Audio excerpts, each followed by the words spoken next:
और चलिए आपको सीधा लेकर चलते हैं महाराष्ट्र, जहां पर प्रधानमंत्री नरेंद्र मोदी सौगातें दे रहे हैं महाराष्ट्र की जनता को। और क्या कुछ कह वतीने पुन्हा एकदा स्वागत करतो।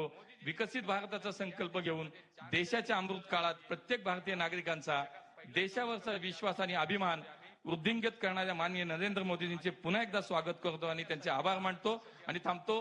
धन्यवाद। जय हिंद, जय महाराष्ट्र। आज संकल्प से सिद्धि का शुभ दिन है। मुझे एक बहुत ही अंतर्दृष्टि वाला वक्तव्य याद आ रहा है कि विकसित देश वह नहीं जहां गरीब लोग कार खरीदते हैं, विकसित देश वह है जहां अमीर सार्वजनिक परिवहन सेवा का उपयोग करते हैं। भारत में यह बात वास्तव में लाना असंभव सा लग रहा था, किंतु माननीय प्रधानमंत्री जी ने यह संभव कर दिखाया है। मेरे ख्याल से इससे बड़े मेट्रो की यशस्विता की मिसाल नहीं दी जा सकती कि अब अमीर अपनी कार छोड़ के मेट्रो का इस्तेमाल कर रहे हैं। इसके पश्चात मैं माननीय प्रधानमंत्री जी से अनुरोध करती हूं कि वे अपने कर कमलों द्वारा विभिन्न योजनाओं का रिमोट का बटन दबाकर उद्घाटन, भूमि पूजन एवं राष्ट्र को समर्पण करें। मेरे ख्याल से इससे बड़े मेट्रो की यशस्विता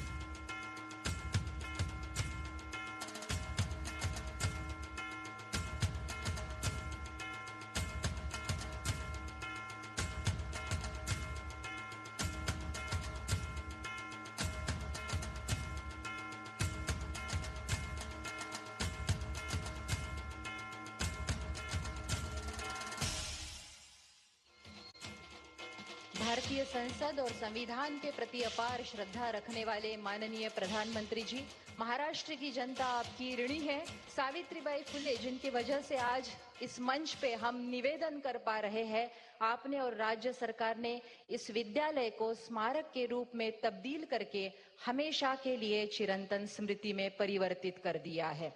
मैं अनुरोध करती हूं हमारी टेक्निकल टीम से कि वे इन परियोजनाओं की जानकारी देने वाली डॉक्यूमेंट्री दिखाएं।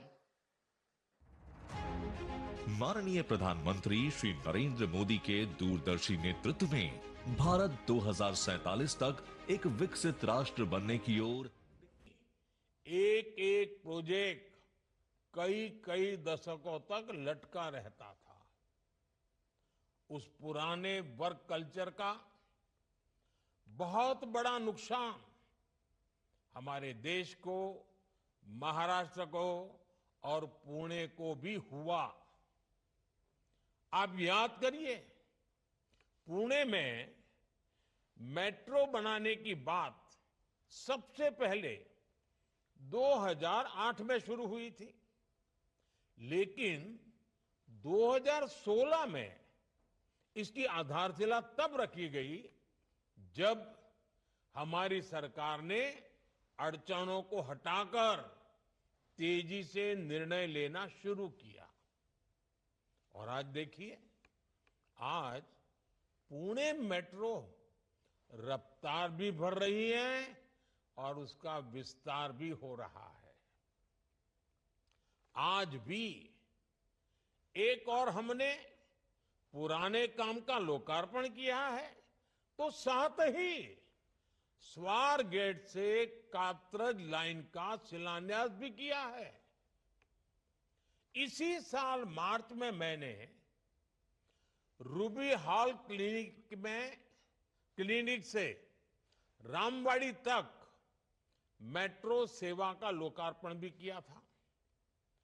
2016 से अब तक इन 7-8 वर्षों में पुणे मेट्रो का ये विस्तार, इतने रूट्स पर काम की ये प्रगति और नए शिलान्यास, अगर पुरानी सोच और कार्य पद्धति होती तो इनमें से कोई भी काम पूरे नहीं हो पाते। पिछली सरकार तो 8 साल में मेट्रो का एक पिलर भी खड़ा नहीं कर पाई थी, जबकि हमारी सरकार ने पुणे में मेट्रो का आधुनिक नेटवर्क तैयार कर दिया है। साथियों, राज्य की प्रगति के लिए विकास को प्राथमिकता देने वाली सरकार की निरंतरता जरूरी होती है। जब जब इसमें रुकावट आती है तो महाराष्ट्र को बड़ा नुकसान उठाना पड़ता है।